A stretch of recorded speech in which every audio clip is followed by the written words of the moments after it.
biggest thing I could say is that honestly, being around death is the biggest connector to life that I've ever experienced.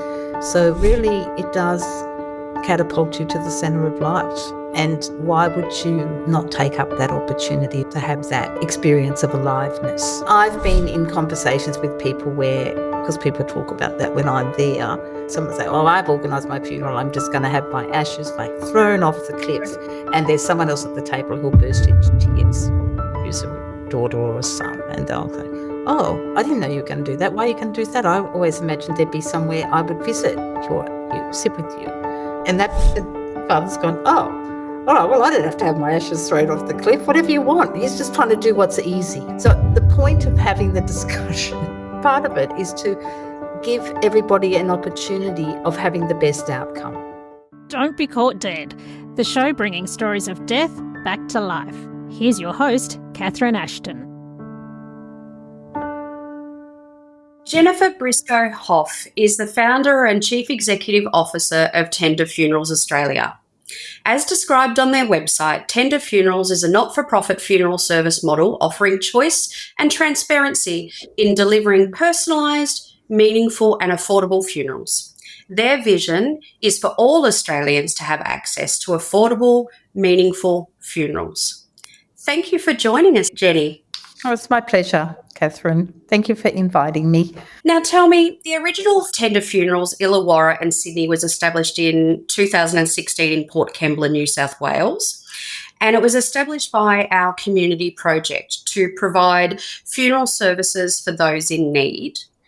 What is our community project and how did the idea for Tender Funerals come about? So our community project is a community development organisation in Port Kembla, and really it has been able to develop a number of different projects because the team there was very open to new ideas. The board was very open to new ideas. I was the general manager of that organisation, and I think they just were sort of quite courageous in the things that they said yes to over the years, and Tender Funerals was one of those things. And it sort of started because when my mother died, I was really shocked by the cost of the funeral and also by my own response to that process. Even though I'd been around a lot of death in the past, I'd worked at Ronald McDonald House, I'd been a coordinator of Canteen, I had given many eulogies at many funerals. I hadn't been and sort of interacted that much with the sort of back end of funerals. And with my mother's funeral, I was quite surprised and probably, really it was just one of those moments where sort of the worlds collide. And I was in a situation where I was working in a very disadvantaged community, and we got a bill for my mother's funeral. I think it was for about $11,000, and we already owned the burial plot. My sister-in-law did the flowers. We had one hearse. We didn't have a funeral car. It was in a church, and we still got this bill. And the funeral company that we used on my mother's memorial card, which we designed and took to the printer and did all that, they put their advertising on it. So I think at that point I sort of woke up a little bit in the process, but it was really thinking about, when somebody dies, if there's an estate, then the funeral can be paid for out of the estate. So we didn't pay that $11,000, although in some ways we did. It was out of my mother's estate. But it did occur to me that if you didn't have an estate, I don't know how you would pay that amount of money. So I suppose it was really that I was in this position between these sort of worlds in a way. So that's how the idea came about. Actually, it was just like, maybe we should think about doing a not-for-profit funeral service. And the organisation was really supportive of that, and they wanted to do that, even though we didn't really know how to do that. So it took another 7 years to do after that. Because we really didn't know. It was like, how hard can that be? Well, it was really hard. So that's how it happened. I think the thing to say about that's interesting, though, in terms of doing something you've not done before or you don't know a lot about. In the end, that's a really great process because you don't know what you don't know. And you also Yeah. don't know how people are going to tell you it's supposed to be. So we just designed a funeral service that we thought should exist, that we thought we needed in our community.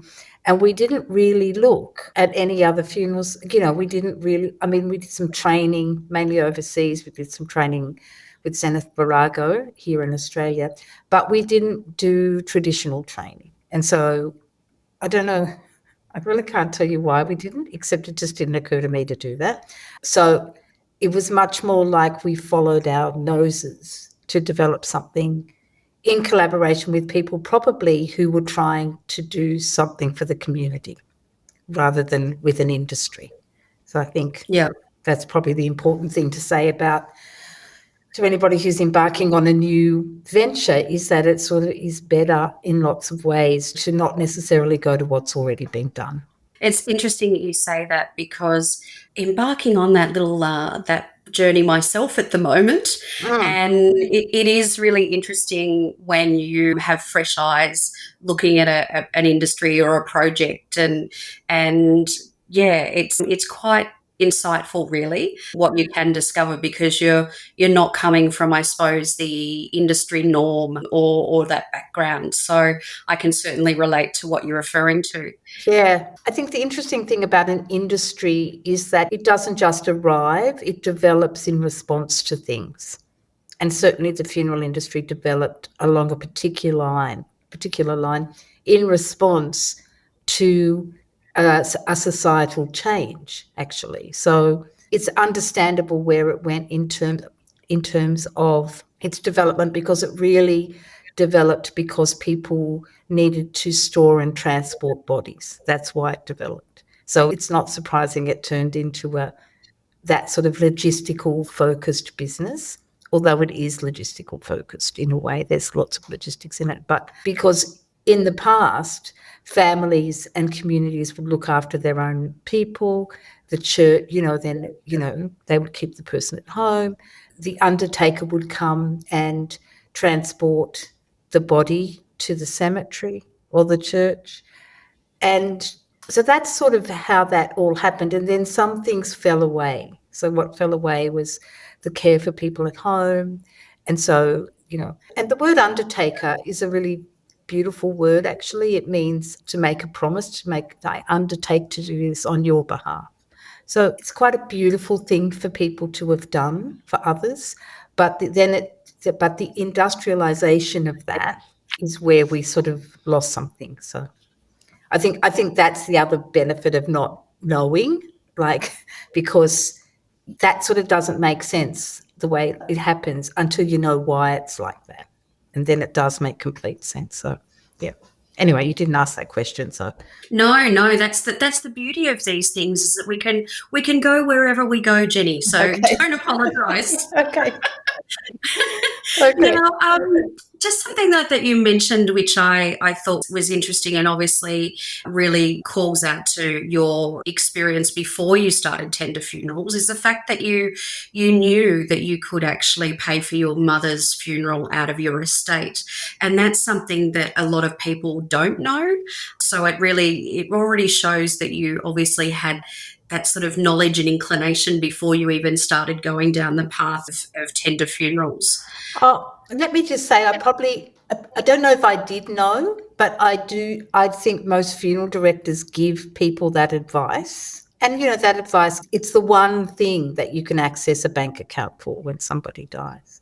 But it also means sometimes that you might, there is money there to spend in that sense. And, so it's a strange sort of, it's not really going to cost you anything, doesn't really matter. So why don't you do whatever? But I don't think I knew that. I think the funeral company would have told my brothers that, at the time. Yeah. So, yeah. But it is a thing that does help people in those moments when they think, oh, I've got to pay for the funeral, we don't have the money. But truthfully, a lot of people don't have, there's a lot of people in Australia who aren't in that situation where there's money in the bank. And that's it, isn't it? It relies on actually that cash flow being there and accessible at that particular point where that person dies. And something that I've quite a few times is the fact that we have attended funerals of 4 people in the last 12 months now who had to crowdfund for their funerals or have friends put in funds to pay for those services because there wasn't that cash at that time. So, and really that's, coming back to Tender Funerals and the services. So you're a not-for-profit, but you operate Tender Funerals Australia as franchises. So can you explain a little bit about the social franchise model and the network that the members agree to? Yeah, sure. So, when we started Tender, after we opened, we immediately had people from around the country saying, well, we want to have a Tender too. And I was a bit like, well, I'm not sure how to do that. And we haven't proven that this model can work yet. So we didn't do it in that first couple of years. We just said we need to focus on what we're doing. We need to get everything. We need to be sure that what we're doing can work before we do any sort of replication. But then after 4 years, those requests just kept coming to us. So we partnered with Social Ventures Australia to come up with a way of doing that, actually. And, it was sort of interesting because I really wanted to have a license agreement. I was like, can't we just have like a 1-page license agreement? Anyway, apparently you can't. So you can't. You can't because in that license agreement, you couldn't protect the business model. So there were some things you could do in a franchise agreement that you can't do in a license agreement. So that was the advice we were given. And, I didn't particularly like the idea of a franchise. I was a bit like, of course I thought like the McDonald's and cookie cutter. So I was a bit like, I wasn't that happy with that. And so we decided that we would develop a sort of, in Australia, there's no social franchise framework. So there's franchise law. I've got the chair of our board's a lawyer, so I've got 3 lawyers on our board. So the law part, they sort of they've got that. So there's some things you have to have in a franchise agreement. Now I can't tell you off the top of my head what those things are, but they've got to be in there. And so there's a whole lot of other things that don't have to be in there. So we developed the franchise agreement in collaboration with the communities that we were working with so it was more of a reciprocal. We all need to share this information with each other. We all had to be happy with the model. There were things that we had to agree on. So there's like 12 non-negotiables in the model. And the rest of it, people can, have flexibility with. And so we decided we would do it like that. And it went backwards and forwards. And we developed this franchise model. And we also, on top of that, developed a network model. So the network, anybody who's in this ecosystem belongs to a network. And that network meets, it's just gone to bi-monthly meetings that used to be monthly. It meets, everyone's committed to meeting. And in that network, people share ideas. They talk about what's challenging them. They tell stories about stuff that's happened. And they share their skills. So the idea of the network is to build something that's not based in, it's a strength-based network. So the idea is to build something that's not dependent on any one organisation or one person. It's about creating a sort of a basket that can hold everybody and that can support everybody. So that's really the network model, and that happens, in the network. They do support each other, they talk to each other, they share ideas. If someone's done a good funding application, they put in the drive and other people can have a look at it and adapt it. If someone's done a good brochure, then they can adapt that. So it's really about sharing skills and resources and knowledge and getting support. Yeah, so I don't know if that answers your question, but it's a very organic, it's quite an organic model. And I'll just say one other thing about the network is everybody in the system can attend the network meeting. So the boards can attend, the working parties can attend, the managers can attend, the site leaders can attend. So you can have quite a lot of people on that call, but there's only one person talking from each group. So they can text each other and say, Catherine wants me to ask this question. But Otherwise, it would be impossible to manage that. So everyone's got a voice, but the voices come through a person. I think the other thing to say about that network is that it's not endless. Like, it won't continually grow. So I think, I think Tender Funerals is a system change model. And, I think probably between 15 and 20 tenders would be enough in the system to still create a relational model, because it's a relational, not transactional model. Because any bigger than that, you lose that. I think it becomes too big. So yeah, that's the idea of it. And tell me, when you say relational model as opposed to a transactional model, can you just explain that term? I think the thing is, for us, it's got to be about being in relationship with each other and with the system that we're in, and that it's not necessarily, when you have something that's transactions, like, what am I going to get? What am I going to, I'm going to give you this, but what am I going to get? In the tender model, it's much more about we're going to build relationships with each other. And the model is for the system change. So everybody there understands when they're in that, we've all got a common purpose in that. That's not necessarily about what I give, I'm going to get back. It's about what I'm giving to the system, belongs in the system. Does that make sense? Yeah, it does. It does.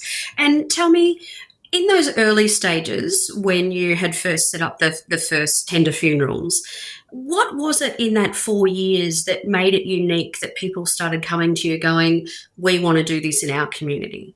What was it that got them excited? Look, I think what got them excited originally was the film. And the film, because it was very hard to fund tender in the beginning. And so my best friend, Lynette Walworth, who's like a genius and a visionary artist, she said, we'll have to make a film. And I was like, well, I don't know what that's going to be about, because really nothing's happening, just be about me getting rejections from funding applications. And anyway, she, of course, made this beautiful, beautiful film called Tender.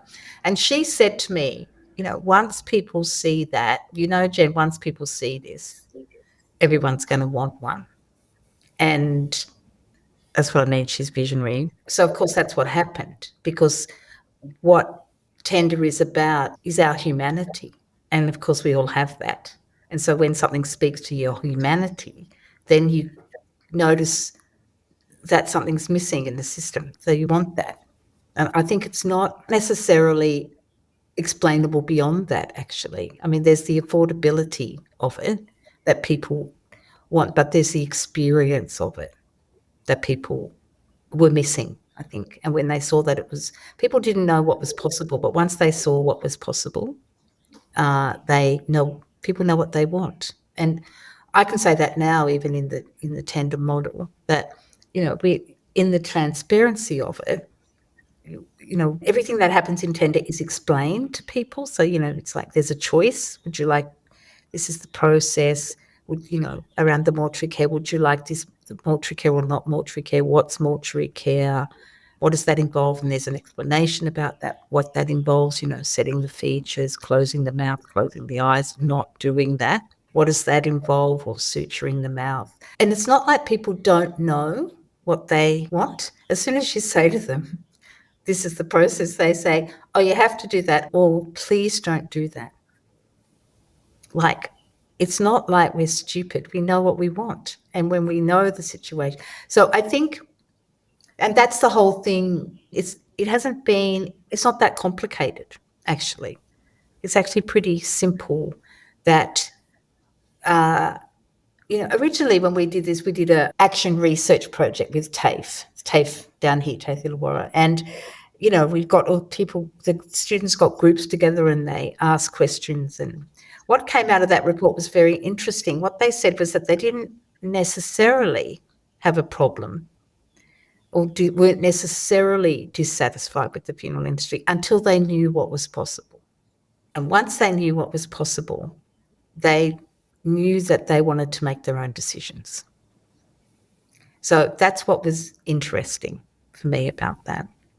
And there were other things. They were things like the process, that you wouldn't, about, slowing everything down, that you don't need to actually have it all done and dusted in a week, you can take your time. And many times people have said to us in that research, how they would have, funeral directors had really, in the industry, had really been supportive because they were really upset, when they were talking to them. And then, we would ask the question, like, how soon after that person died did you speak to a funeral director? They'd say 2 hours. Right? And then you'd say, well, what about if you just said, I want to speak to you in 2 days? And most of them were like, oh, that would have been fine. I would have been fine. And I don't think that's conscious of the industry. I just think it's something that what we know is when something happens, we're in a different state, and that's a good state. We should be in that state. We should let ourselves have those feelings. But that doesn't mean we don't automatically go and organize an event in that moment. We might want to. We might want to stretch it out and let ourselves experience what's happening for us. Because the other thing people do sometimes is when someone's dying, they might ring us and say, Mum's dying, she's going to die. We've been told she's going to die in the next couple of hours. We're like, you don't need to have this phone call now because you could have this phone call later.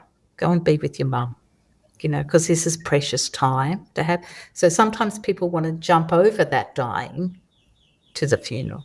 And that's fine. If people say, no, I want to do this now, sure. But it's good to be able to say you don't have to do it now. What's going to be the best thing to do in this moment? That's not about us getting your business. It's about you having your experience. So it's all of those little things. It's not any one thing. It's like lots of little things that make a difference. I can't even remember the question you asked me, Catherine. Sorry. No, that's okay. That's my job to keep us on task. It's really insightful what you were saying in relation to what makes you unique. And from the different explanations that you're providing me is the fact that it seems to always come back to providing people with the education so they can make informed choices. And that seems to be very much the foundation of what you seem to be doing at every stage of the process. Yeah, I think that's true. I think the other part of that is to provide a model of continual choice. So you can make this choice here and you can change your mind. And that often happens around the wash and dress of somebody. It's like, would you like to? And, often people go, no, don't need to do that. And then maybe somebody will ring up, say, actually, I thought about that and I really do want to do that. So it's that thing about, and that creates a challenge sometimes to be flexible. But the fact that people need to process what they're being told and they can change their mind. So some people come in, they want to do everything, and then they go, actually, I'm tired. I don't want to do everything, And other people come in not wanting to do anything and end up doing everything. So it's like honouring the moment or honouring the process that people are in and giving them time. And also giving people choice. So it can be, not everybody has to do everything. If one person in the family wants to do the wash and dress and somebody else in the family doesn't want to do it, it's fine. Not everybody has to do the same thing, So it's really, really about letting people, like as a group, process things, but also the individual. People have different needs, and it's about saying, yes, you can do this and this. It's not this or this. Yes, we can do that, and we can do that, and yes, do that, and yes, do that, And mostly people can navigate their way through that with their family, because it's tricky. Families are tricky. We all know families are tricky. Mm. What would you say that is the most difficult thing at that time for families to deal with?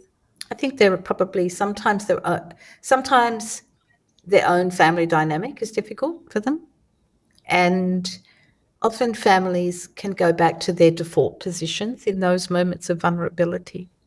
I mean, as much as possible, a funeral should be a healing time. And that's why it shouldn't be an either or time, so it's really good for people.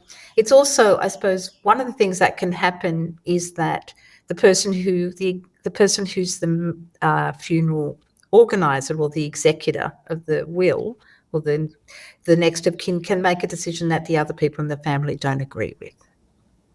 And that's very difficult for people to come to that. We know we don't want to do that. That's why letting people know what you want and writing things down is really, like, it's a very kind and generous thing to do for your family. And, we have people, and often the family doesn't want, the family doesn't want to talk about it before people die. Like, oh, no, Dad or Mum might say, we need to talk about my funeral. And they'll say, oh, no, we're not going to do that because you're not going to die, But it's not helpful for people. Like, that's not helpful because then they do die and they don't know. So we often, there's very simple things that people can do about that, and I've said to many people, just write an email to all of them, say, open when you're ready, this is what I'd like to happen. Because even though they don't think they want to know, when they need to know, they need to know. Like, open it if you're ready, we can talk about it. If you don't want to talk about it, I've given you the information. That's it. It's not hard to do that. It's very simple. And people are very relieved about that because they've given the information. It's like throwing a ball and it might take a really long time for someone to catch it. But it's been thrown and it can be caught. So that's a very simple thing to do.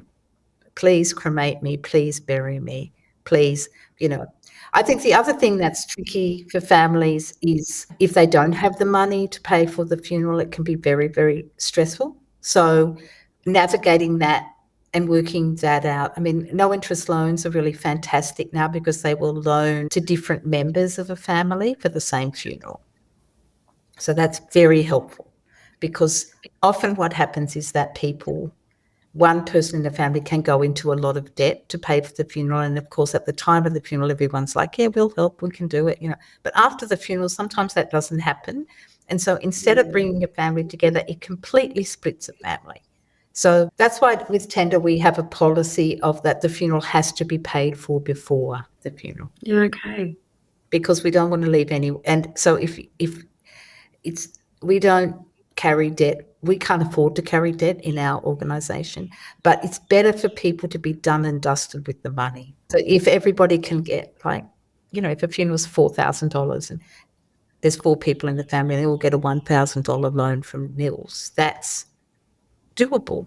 They've got to pay their own loan off, So it's really good to work out, to help people navigate that money thing.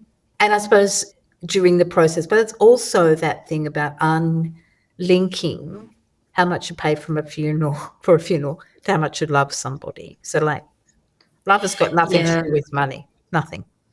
But the culture says it does, and so that's why the culture change is really important, is that people understand it's not any pressure on people to have the hearse and to have all the big flowers and to do all this because they think that that's then honouring that person, I don't know many people who'd say, spend a lot of money on my funeral. Like, I think most people will say, don't spend a lot of money on my funeral, just go and have a good time. Like, give the kids music lessons or have a party or I don't know, probably if they are saying that, you probably almost don't want to do it anyway because they might have been saying that their whole lives. It's like, if we can change the culture so that how we express our love or care for somebody at those moments is not got to do with how much we've spent. Just coming back to that point, it is interesting that, and I think it may come from your experience of what you've seen, but also back to, your own experience with your mother, and correct me if I'm wrong, is that when you go through a personal experience like that, you do actually work out very quickly what matters at those times. And I have also, my father died over 10 years ago now, and it is at those times that, it's in hindsight that I personally look back and it was the time that I spent with him, not what I did at the funeral that mattered. The funeral it is not the real thing. But at the same time, I also had the privilege and the gift from him that he had actually said what he wanted to do. So it meant that I didn't have that guilt or have to make those decisions, which was an amazing gift that he gave me. Yeah, I think that's right. I think two things about that. One is I think that the reason for families to want to know is that you might not like their decision. And I've been in conversations with people where, because people talk about that when I'm there, someone will say, oh, I've organised my funeral, I'm just going to have my ashes like thrown off the cliff. And there's someone else at the table who'll burst into tears, who's a daughter or a son. And they'll say, oh, I didn't know you were going to do that. Why are you going to do that? I always imagined there'd be somewhere I would visit you, sit with you. And that the father's gone, oh, all right, well, I don't have to have my ashes thrown off the cliff. Whatever you want. He's just trying to do what's easy, right? They're just trying to do what's easy. So the point of having the discussion, part of it is to give everybody an opportunity of having the best outcome. And sometimes that won't happen, but at least there's an opportunity. So if you open that email and you read something that you don't like, you might want to challenge it or say, oh, do you have to do it like that? And the person might say, actually, I do have to do it like this, and this is why I have to do it like that. So there's a understanding and a respect in that rather than being put upon for that. Yeah. And I think the other thing where money can come into it is that somebody might really want something that isn't affordable. It's expensive to be buried. It's also that, so how are we going to pay for that? Can we start saving for that now? If that's something you really want, maybe the family needs to get together and start a savings fund so you can have the thing that you really want. So it's all of that, just smoothing the way for something to happen, And I think the other thing to say is about tender is that we have a real philosophy of neutrality in tender, that we're not assuming that somebody dying is the worst thing that could happen. We're going, we don't know. We don't know your relationship with that person. We don't know this is a good or bad day for you. We're going to let you tell us.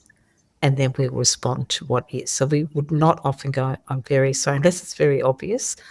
I'm very sorry for your loss. We might go, how are you? Somebody might go, I'm just happy this person died because I'm tired, or I didn't like them, or I'm relieved, or this is the best day of my life, or this is the worst day of my life. It's their day. It's not our day.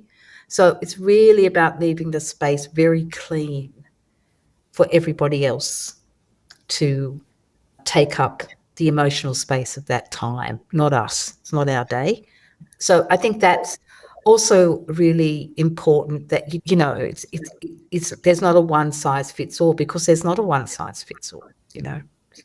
I think sometimes the only other thing I would say is that sometimes families can't reach a resolution about funerals, and occasionally we've done 2 funerals for the same person on the same day, of Right. a religious ceremony and a non-religious ceremony, because it just takes an extra hour to do that.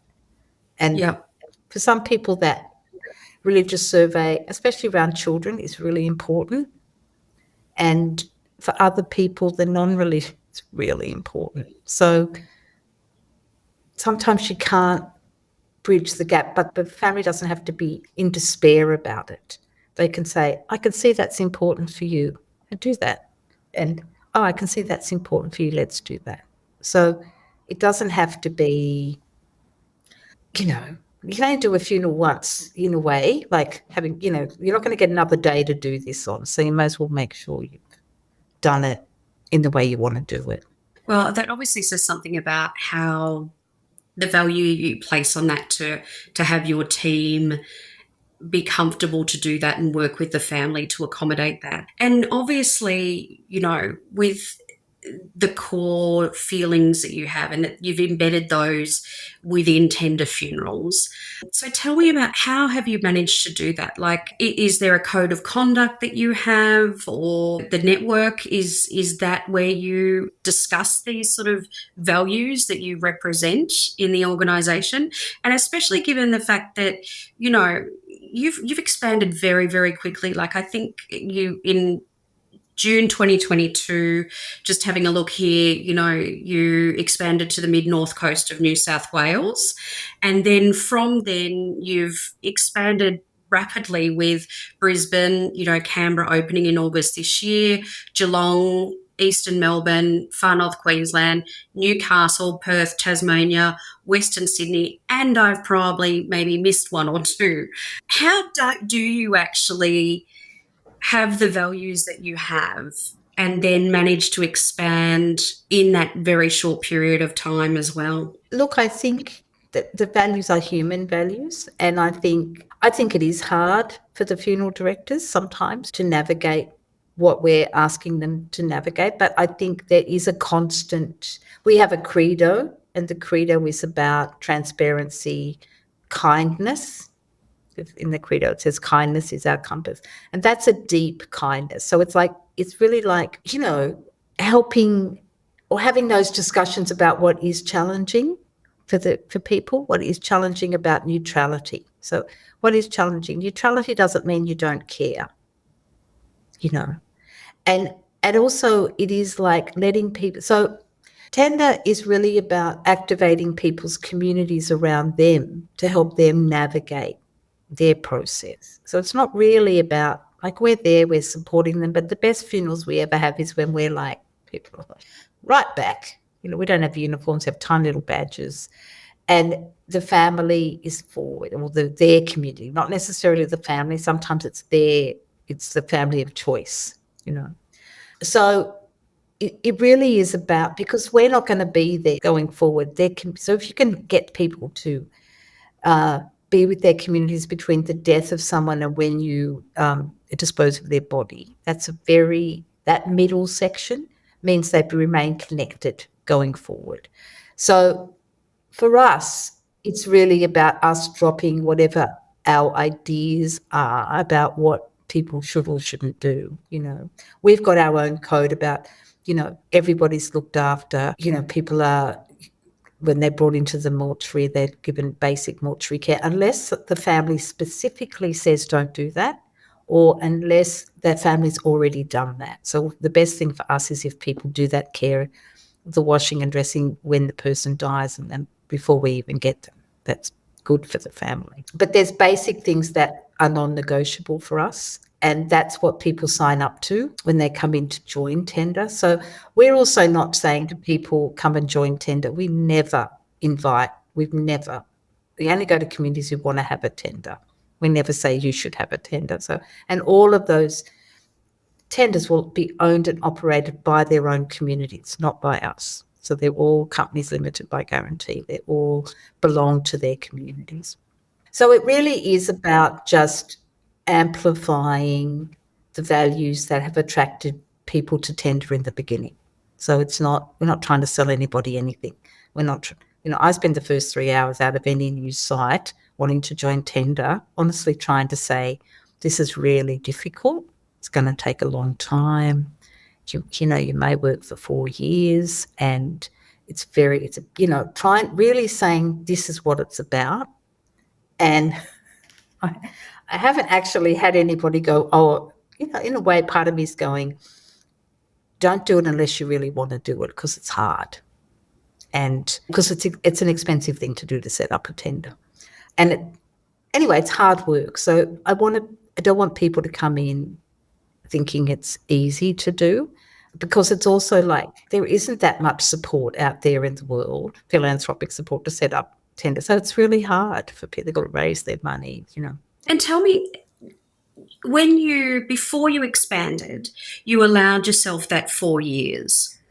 Was that to try and test everything before you actually said, yes, it could work, this model? Tell me a little bit about that. Why the 4 years before expanding, when people were keen to jump on board already? I think because we didn't have the systems we're still learning, we're still developing the systems. And yeah, I think that was part of it. I think we all needed to be sure that the model would work, that, the model is that the business model of Tender is that you charge what it costs us to operate.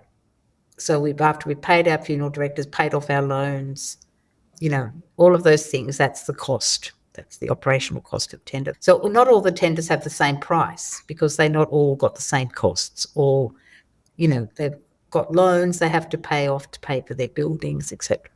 So the business model is about that. We're not saying here's the prices you have to charge, except about the benevolent fund and except about the social franchise fund back to Tender Australia. So they're the two prices we say these are the things, these are the costs. Everything else, it's about their operational model. So I think we needed to make sure that could work. We didn't have a benevolent fund to start with. The benevolent fund has been developed over time.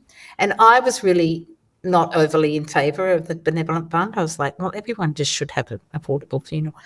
But have to say, there's so many things in this process I've been really wrong about, Catherine, and that was one of them, that people love the benevolent fund. And so who am I to say it's not good? It's good. And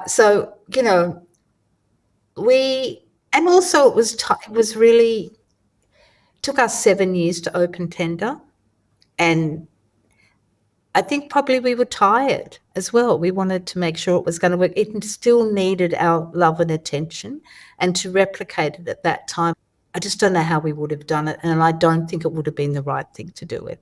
So 4 years later, we could see, yes, we can pay off our loans. Yes, people want the funerals. Yes, we've learned a lot. So we embarked upon that journey. And, I know it sounds like we have grown.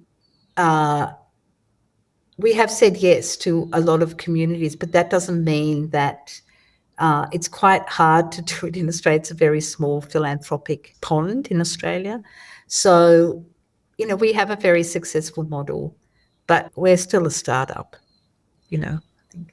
And social enterprise in Australia is a very new thing. And, I think we're learning as a country about social enterprise. And I don't know that there's a big support of startups. When I say we're a startup, we're sort of not a startup anymore. But there's a missing middle in the funding. So it's takes about 7 to 10 years for any business to become sustainable.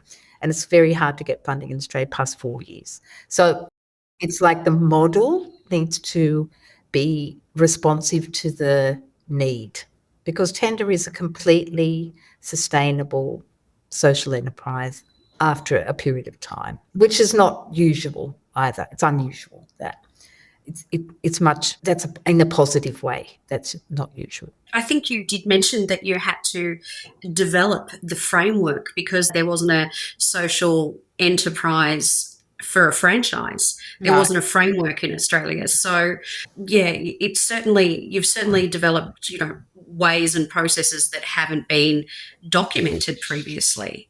Yeah. And just tell me a little bit about that benevolent fund that you mentioned. Okay. Yeah. So the benevolent fund we have 3 tiers of pricing in tender. We have the tier, they're not hierarchical actually in a way. The tier with the is that there's a price point for making a contribution to the benevolent fund of $250. So if people can afford to pay that, they pay that. There's another price point where people can't afford to pay the $250 but can pay the at-cost fee. And there's another price point where people can't pay the at-cost fee and we need to draw from the benevolent fund to help them pay. So they're the 3 points. And what we've found is that people often give much more than $250. They're like, oh, Mum would love that. Let's make that $1,000.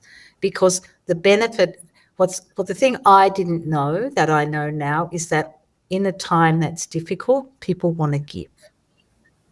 And it's helpful to them to give. So in a way, that's a gift to them that they give to others at that moment. And I think the benevolent fund isn't just about money. It's not about drawing on that money just to have a basic funeral. It's about drawing on that money to have the funeral you need to have for your own healing. So it can be that in your framework to have a hearse, is really important. You're going to feel terrible if you don't have a hearse. So I will get a hearse. It might be that you want a rosewood coffin and not a cardboard coffin, so you can have a rosewood coffin. It's really about you telling us what you need. And sometimes, even if you can afford it, that person who's died has been problematic for you, and you even have to pay for their funeral. Like, for God's sake, So at that point, we might say, we'll chip in. We recognise that you've already contributed a lot and you just don't have it anymore. You can't, And so that's healing. We might only chip in a couple of $100, but someone has gone, we can see that this is a burden and you've borne that burden for a long time and you don't want to do it anymore. So there's a whole lot of sorts of benevolence in the world, and they're not all about money, but money can sometimes be an acknowledgement. So that's why it is affordable. That's why you can afford to have the funeral you need to have, because there's money there to pay for the funeral they need to have. And how can people support that benevolent fund? Can they donate to it, or? They could donate to the individual tenders. We don't have a national fund, so they can go online and donate to the individual tenders. I mean, any donation for the non-operational tenders, they could donate to help them start, so it wouldn't be tied to. So the benevolent fund is the $250 in the benevolent fund. The money in the benevolent fund has to be used for funerals. Has to be. You can't say, well, we're going to use the benevolent fund to, fund a volunteer picnic or something. You got to, or to buy a new trolley even. So there's two funds. There's like a donation fund and there's a benevolent fund. So if people felt like donating, it's probably better for people to donate to, well, not better, it's not better, but it's more usable for the tenders that haven't started to just be given money to help them start. And there's a donate to each of them on their webpage. They've all got to donate now on their webpage. To the operational tenders, like when the operational tenders start, they often don't have money in their benevolent fund. So say when Mid North Coast started, Tender Illawarra used their benevolent fund for Mid North Coast. They didn't give them money but it went through their benevolent fund. So Mid North Coast billed them for that money and probably when Canberra starts, probably Mid North Coast and Illawarra will help them in the beginning with their benevolent, because it's a common goal of tender to do that. And also the benevolent fund has got to be used. So you want to use the benevolent fund, not just have it sitting there. So, so people can donate, absolutely. And we'll put links on our show notes that actually link to the websites as well. Yeah. And coming back to the fact that it's that social enterprise framework that you're using or what you are, most social enterprises monitor or measure the impact that they're having. Yeah. Have you done any of that measuring, and what has it told you? Yeah, so we have done a lot of that measuring. We do a biannual impact report, and we serve. So part of our we have an outcomes framework that the funeral directors fill out, and that's about country of birth, how old the people are who are using tender, the age demographic, the country of birth, the cultural, their cultural background or their cultural practice, the money, the amount of people who've used the benevolent fund. There's a whole lot of questions that we ask people, and then that data is used every month, is reported back, or every quarterly. That's reported back to to Tender Australia, but also that data can be shared with the network, and we can give it back to them to use for themselves. So we also do Kerry Noonan from the Death Literacy Institute does our impact report, and they interview. There's a series of questions that they ask, and that's about healthy bereavement and impact of the family on participation. And so there's a whole lot of questions that they answer in the survey. Everybody's surveyed.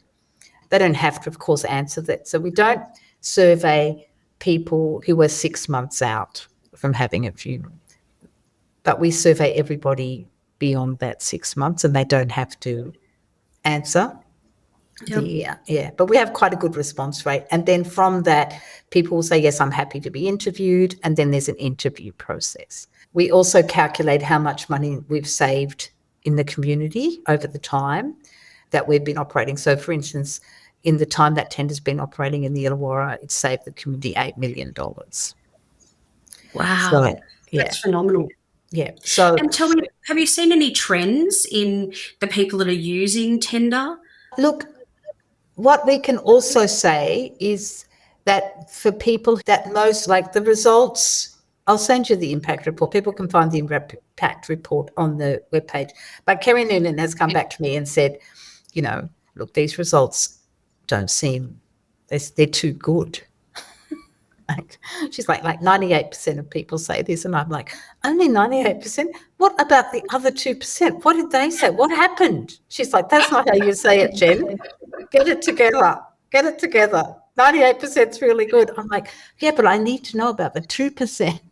It's like, I think that says a lot about you, Jenny, to be perfectly honest.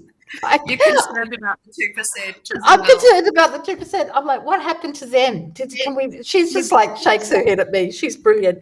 But it's, but there is, this time we did we asked questions that were indicating around healthy bereavement, and it's in the impact report, which I can probably get, but hold on. So say, for instance, in the last impact report, it's like there were 24 countries of people represented who we had done funerals for. So 99% of people said it was affordable.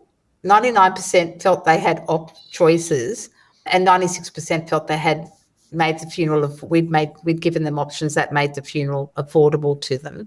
60% of people who were surveyed had participated in the death care. In the normal funeral industry, that's 2%. Wow. So 99% of people were able to access the funeral service they wanted, and 98% felt that the funerals were aligned with their family values. So It's pretty. So the interesting thing is, I can see why Kerry said that the stats are amazing. And then the reducing complex grief. So it's usually between 10 and 15% of people who experience complex grief after going through a funeral, but 7% of people in the evaluation survey, of the evaluations we did, so it was almost half. Wow.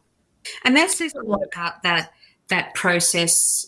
Well, I suppose what I take from that is that process or that journey that you take the families on, where at each step they get to make a conscious decision and an informed decision about the process. So they can participate in the process.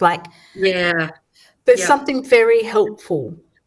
There's something very helpful for people about having an interaction with that person's body. There's something that really helps them. And I think that's why we've always cared for our own. Human beings have mostly, over the last 20,000 years, cared for their own dead. Yeah. And part of that is because when you are interacting with the body of somebody and you put your hands on their body, there's something that happens that I can't explain, but I know it happens, is that somehow your body understands that body is gone. It's like a cellular transmission, and that's helpful. The other thing that's really helpful about having a body present is that often people they're putting their grief on the coffin or on the body of the person they've lost, not on the bodies of the people who have had the loss. And that's also helpful because they don't have to absorb it. They don't have to absorb everybody else's grief. The grief goes where it belongs. That's why come and say goodbye is important. That's why having a vigil is important, because the grief can go, or the emotion can go to where it belongs, not because it's hard to absorb everybody else's feelings in that moment. Not that you shouldn't show your feelings, but it's hard to. There's a lot going on. So those things, I think, traditionally are why, there's always a wisdom in what's always happened. There's a wisdom in it, and we shouldn't throw it away without realising, why did why have we only not done this for 100 years? And has that helped us? And I think and maybe it hasn't, I also think the medicalisation of people, the medicalisation of death means that often, and the amount of caring that's required, that often those people who maybe are wives have become carers and they need some sort of opportunity to be in relationship just with that person as to reclaim that relationship in some way. And I think, so I think there's a whole lot of reasons. There's a whole lot of reasons for participation because that helps build the muscle for the next stage. So if we go straight from one to the other, there's a whole lot of things that can't happen for us, that we need to happen for us in order to keep going, to keep going in life. And really, the biggest thing I could say about this is that, honestly, being around death is the biggest connector to life that I've ever seen, that I've ever experienced, because you sort of get it. You get, we're all going to die, and this is my life. I'm alive. So really, it does catapult you to the center of life. And why would we not take up that opportunity, or at least we, need to be offered the opportunity to have that experience. Do you feel that it's changed how you live your life since you actually started Tender? Well, I have been around death a lot in my life, and I think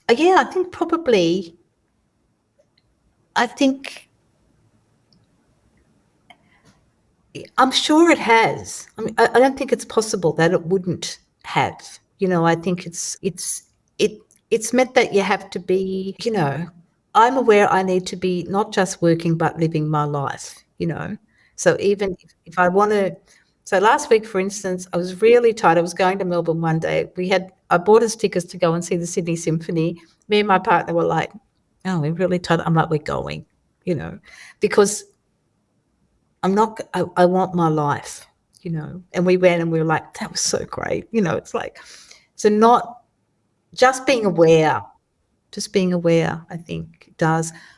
I think there's a stage just when someone dies, when you're in sort of a more liminal state, that you have access to things you have access to that understanding in a different way than an everyday way. So I think, that being in those moments can propel you into more moments like that. But you have to keep feeding that in yourself, and sometimes I find that challenging to keep feeding that in myself, because, it's. But if we lived in a culture where that was true, that would be easier. Yeah.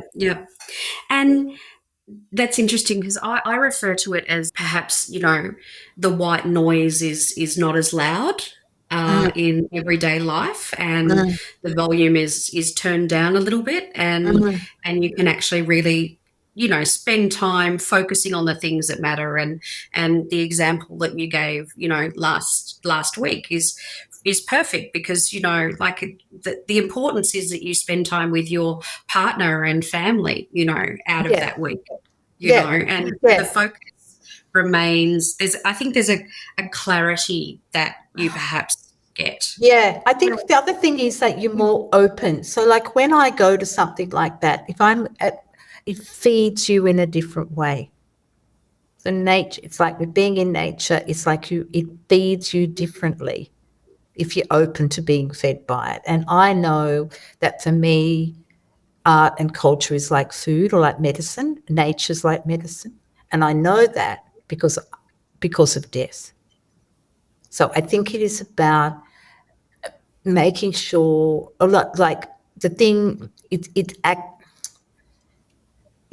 it's giving access to yourself. It's like for those things to come in and do their work in you. Like, so I don't know if that makes sense, but No, it does. It totally, for me, it totally makes sense. But at the same time, you're talking to someone who worked in programming and interpretation in a botanic garden for 13 years. So Yeah, yeah, you get it, yeah. I totally get Yeah, it. So, yeah. but I think is that the reason why I noticed that you've got an artist in residency program? Is that the reason why you've used that to perhaps also tap into the way in which can open those doors and connect Yeah, people?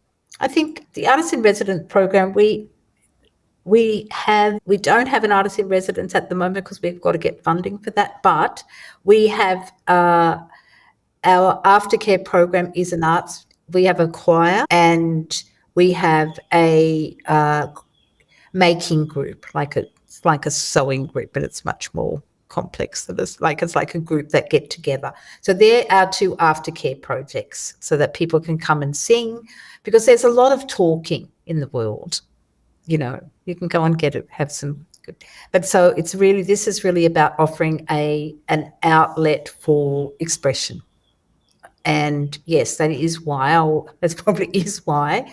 But the music, so we have musicians, we have, so people, if they want to, there's an offering in tender that people, even from people might say they want somebody to come and sing in the mortuary. And we've had that happen. That would, they'll pay for the musician to come in and sing while we're wrapping somebody, or they'll want to paint a coffin and they want some sort of assistance with that, or they want to create a ceremony and they'll get some assistance with creating a ceremony. So it's really like having access to people in the community who people can come and get some assistance for. And I think it's also really we've got a book, it's on the website as well, called Ceremony, and it's really about saying that anything can be a ceremony. It's really about what your intention is. So you could, instead of having a funeral, you could have dinner, and you can all sit around, have dinner, the body can be there, and then you can take the body to the crematorium, or lunch, or you could have a picnic, or you could have, it doesn't matter what you're doing. What matters, or you could make a shrine, or you could sew something together, or you could write a song together. But whatever that is, that's a ceremony if you make it a ceremony. So we don't have to sit in a church. We don't have to, we don't have to do anything we don't want to do. We can just sit in silence, and quite a few people come into tender, they'll wash and dress people, everyone will be there, they'll have a cup of tea, they'll have a bit of cake, they'll talk, and then at some point they'll go, we're ready, and we'll put the lid on the coffin and they're done. That's the ceremony. So I think it's that opening things up to, it's again opening people up to their own imagination about what they want is really, people are amazing what they do.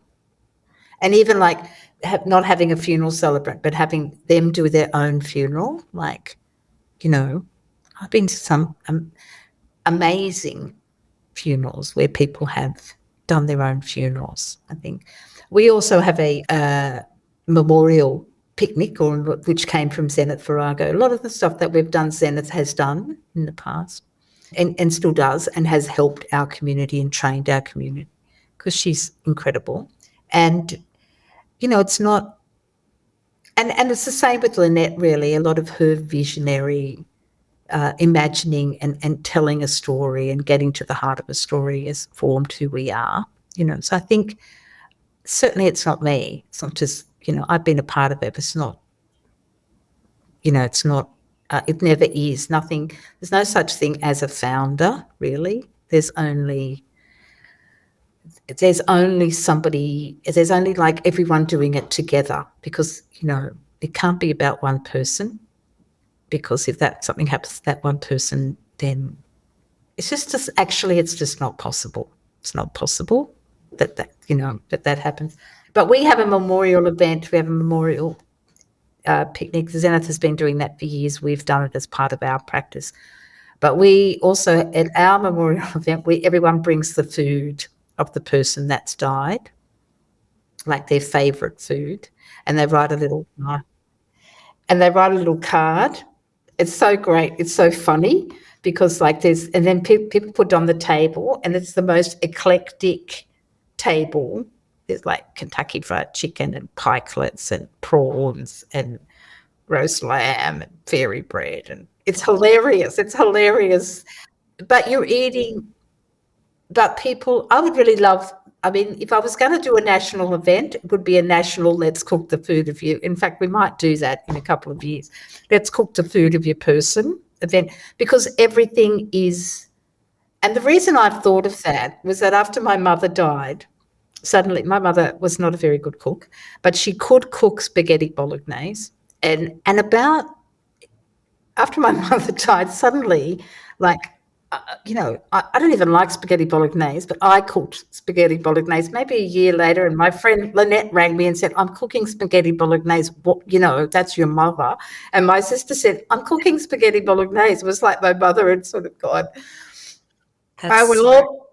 yeah, right? So, but what that does is bring those people so close to you, So often people are up, when they come to the picnic, they're like, oh, I've been up all night baking Nan's cookies, crying into the batter.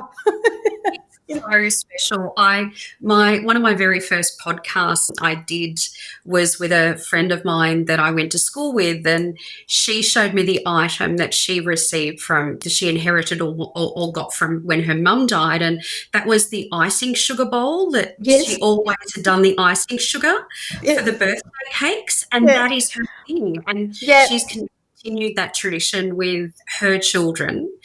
And we have a dish that we actually call mussels alla Dora, because it's a Greek dish that I don't know whether the origin is Greek, but it was my Greek girlfriend and her Greek mother that always cooked it, and it was, just mussels, rice, white wine. The mussels open up, the rice goes in the mussels, and every time we cook it, we actually send a photo to my girlfriend, and in homage to her mother. There is something so beautiful about that. So I'm going to be your first attendee at the picnic where we have. Okay. Well, it's happening. Funnily enough, this year I can't go because I've got to do something else. But it's on every year. I'll send you an invite. The invite will be anybody can come, but it is a really. It's always at Mount Kira Scout Camp. I think the other thing to say about this whole thing is about nature. Is really about access to nature, and in all of the funeral homes that we have, we're trying to say, make sure in the mortuary you can see the sky, or make sure you can go into a garden, because nature will bring us back to life all the time, and that it's so, and often when people, like when we do a ceremony, when I used to do ceremonies, I don't do many anymore, but we always tell the story of the death. We always say this is what happened for a couple of reasons. And that's another wisdom of Jennifer Briscoe-Hough, is actually to say, I'm going to stop everybody wondering what happened. I'm going to tell you what happened. And so no matter what's happened, if it's when someone chose to end their own life, or when it's a car accident, or when it's an expected death or an unexpected death. But often when you're getting that story, when you're saying to the person, can you tell me what happened? Because you've got to find out what happened. Then you're sitting with somebody and you say, and then they say, and then they died. And then you say, and then what happened? And I tell you, something always happens. They go, oh, one woman said to me, oh, a flock of birds landed on the windowsill, or not just one bird, a whole lot of birds, right? Or there was a storm, or the sun came out. And so what happens then, the story ends with back into life. So it's just a really helpful thing to get people, to remind people to remember their own story about when someone has died. Not always something happens, but honestly, mostly something will either happen then, or in a couple of, when they walk outside, or the next morning they're in the garden. But if they are aware to look for it, something, nature will give them something. And that's why when we're talking to cemeteries now, I'm always saying to them, please put an outdoor ceremony space in your cemetery. Please do that, because that's just, it's so helpful to have something in the middle of life in that. It's just so helpful to do that for people. Yep. It is. I totally agree with you. I remember when my husband's father died and I was pregnant with our son, and it became all about rainbows. Yeah. And he was palliative for a period of time, and rainbows became the thing that represented him. And yeah, when he died, we saw a rainbow. It is really uncanny, because it does actually just, even though it is about his death, it is also so much about what's still here and what you still can connect with. Yeah. But if we are in it, if we're allowed to have a process, we can remember it. We can make sure we keep it, keep the treasure. I don't know. It just happens so often that you have to say, nature really plays her part. if we can let her, really. Yeah. And I think that's why, in First Nations people across the world, nature is always the big truth teller, or the one of significant times, because when nature changes, that's when it signifies something. Absolutely. And look, I think really with Tender, it's not rocket science, Tender. It's just this simple thing with reconnecting people with their own intelligence. And I mean deep intelligence about this, with, you could say spirit, you could say, whatever it is in people, but there's a deep knowing in us about it. And once people can move through their fear about it, then they can, we're never going to get rid of fear about anything. You can just go and be afraid of something else, but you might as well not remain afraid of the same thing all the time. It's like, anyway, I think that's why it can't be claimed as anybody's idea, truthfully, is that it's everybody's idea. Tender, it's everybody's and idea. I think what you were referring to about your friend Lynette Walworth, and her saying when they see the film, and let's be honest, the film was aired at the Adelaide Film Festival, so it was pretty prominent, but the storytelling and the narrative of that particular film is very engaging, but it's also very, very personal as well. There was the unexpected personal challenges that you also went through as part of that, and people can read the about the film, and we can send a link to people on the show notes. So that was also that insight that I think that people connected with, the fact that it was real. Yeah. And I think when you're connecting to people and it's real, I think that that's a really powerful thing. And the story of Tender Funerals is really well publicised. You've been on ABC's Australian Story, you've been on ABC Conversations with Richard Feidler.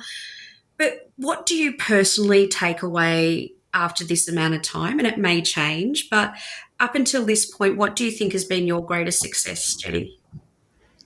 It's so interesting. I honestly don't think it's my success. Honestly, I think what I don't know the answer to that question. Because I think it's like Tender wanted to be born. And it wanted to happen. Just somehow it wanted to happen. And so I don't know, maybe it's, I really don't know the answer to the question. That's the greatest success.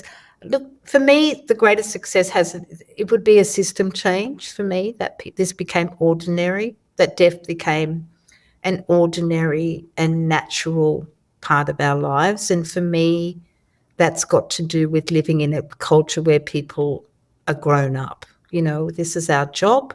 We can do it. We're capable. And that for me would change everything about the world and about the world we live in. So my motivation for doing it, probably for keep doing it, is that actually that I think part of what we need in the world is what I feel I want to live in the world. I want to live in that world. So I can't just expect somebody else to create that for me. I want to live in that world. So I should contribute to that world being coming into being.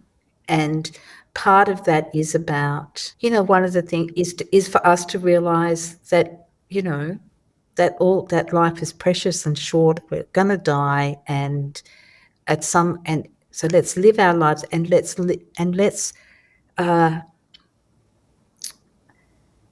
be sort of grown up about taking care about that. What leaving a healthy planet behind means. What is it's one of our responsibilities, caring for our dead. The other one is not using all the resources for the children. Let's leave something for the children. So I think that's the sort of world I want to live in. And so this is my contribution to that. And we're not anywhere near that. And that won't happen in my lifetime. But I'm very happy to be part of a movement for system change. And I've been incredibly blessed by having people around me, my family, my partner, honestly. He's like, in the first 12 months of tender, I'd be like, we need getting him up in the middle of the night to go and pick somebody up who died. He's like, I don't know where this was in the contract, actually. Like, I'm like, well, just shut up and get in the car with me, So it's like that. It's like we're all in it together. But, Lynette making that film, and she made that film with the conscious idea that we would get funding if we made that film, and we got funding when we were funded, the people who had watched the film who funded us in the very first tender. So it's all of that. And Zenith, having done that work and having just been, I rang Zenith and said, we want to do this, and can you help me? And she said, if you pick me up from the airport and drive me to the Southern Highlands, I'll tell you everything I know. And she did, and we've been friends ever since. Oh, that's amazing. So that's what it's like. So that's what I'm saying. It's not any one person. It's like all of us together. And that continues with all of these incredible, most people who are starting tenders work for 4 years voluntarily to start a tender, to give their community this gift that the community doesn't think they need until the minute that they need it. They're all visionary people. They all can imagine creating something like that people need. That's extraordinary. They're extraordinary people, So that's why I would say I'm the least of them, truthfully. And that's not me being like, it's just me being, you can't do anything like this on your own.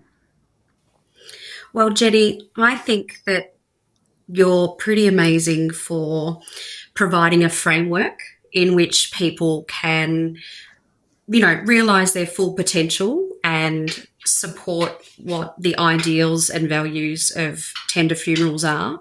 And I can't thank you enough for your time today. It's been really beautiful. Thank you. Thank you for the opportunity, and I appreciate it. Don't be caught dead forgetting to subscribe. And here are some more videos we know you'll love.